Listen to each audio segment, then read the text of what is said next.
Everything you think you know about Vecna, about Henry Creel being the big bad of Stranger Things, it's a lie. And I can prove it. The Duffer Brothers have been hiding the real villain in plain sight since Season 2, and when Season 5 drops, your mind is going to be blown. I've been obsessed with Stranger Things since 2016. I've watched every episode like 15 times. I've read every theory on Reddit, dissected every frame, every line of dialogue. And there's this one theory that just changed everything for me. It's called the Omega Host Theory. And recent leaks from Season 5, they're basically confirming it. So here's what's really going on. Henry Creel, Vecna, the guy we thought was pulling all the strings, he's not the master, he's the puppet. And the thing controlling him, it's been here the whole time. Okay, so let's break this down. End of Season 4, right? Henry tells Eleven this whole story about how he created the Mind Flayer, how he shaped the Upside Down into what it is. But here's the thing about Henry. He's what we call an unreliable narrator, and the show has been screaming this at us. Think about it. The Mind Flayer, that massive shadow monster, it's not just some mindless creature. It's an ancient cosmic intelligence, way older than Henry, way more powerful than anything from our dimension. The theory goes like this. The Mind Flayer needed a human mind to understand our world, to invade it properly. And Henry, poor traumatized Henry, he was the perfect host. When Henry got banished to the Upside Down in 1979, he didn't create anything. He was consumed. The Mind Flayer got inside his head, learned everything about humanity, our fears, our memories, our weaknesses, and then it used Henry like a flesh suit to wage war on our dimension. But here's where it gets insane. Remember how Vecna keeps his victims alive inside his mind? Max, Patrick, Chrissy, they're all trapped in there? What if Henry is trying to protect them? What if deep down, some part of him is still fighting?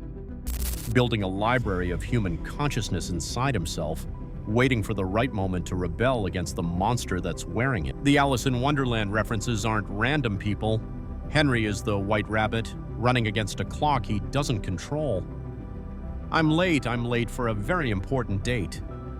Ring any bells? That grandfather clock isn't just creepy, it's a warning. Time is running out. Now, what makes Stranger Things absolutely terrifying isn't the monsters. It's that the horror is real, based on actual documented events.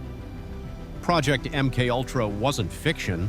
From the 1950s to the 70s, the CIA literally drugged American citizens with LSD, tortured them, used isolation chambers, all trying to unlock telepathy and mind control. This actually happened. Eleven's sensory deprivation tank? That's real MKUltra technology. The experiments on children? Documented. The government covering it up? Fact. And get this, Stranger Things was almost called Montauk. Why? Because there's this insane conspiracy theory about Camp Hero military base in Montauk, New York. The legend says they kidnapped kids, did time travel experiments, and, wait for it, manifested actual monsters from other dimensions. The Montauk chair from those theories? That's literally the chair Eleven sits in to amp her powers. And Eddie Munson's story? That's not fiction either. The satanic panic of the 80s was real. The West Memphis three teenagers convicted of murder just because they wore black, listened to metal, and played D&D. They spent 18 years in prison for crimes they didn't commit. Eddie's arc is a tribute to them.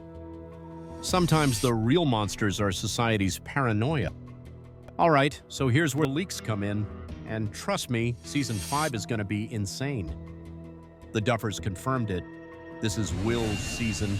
He was patient zero, the first one taken, the only one who still feels the hive mind connection. Set photos show Will with powers similar to Henry's, but used for good. What if Will is the key to everything? What if he's the one who can free Henry from the Mind Flayer? And leaked images show Hawkins completely militarized. Linda Hamilton, yes, Sarah Connor herself, plays a military leader trying to contain the invasion. There are rumors the government wants to nuke Hawkins, just wipe it off the map to stop the spread. Can you imagine? But here's the craziest part.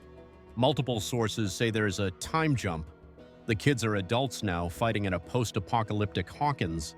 And the final plan? Go back to 1983, the night Will disappeared.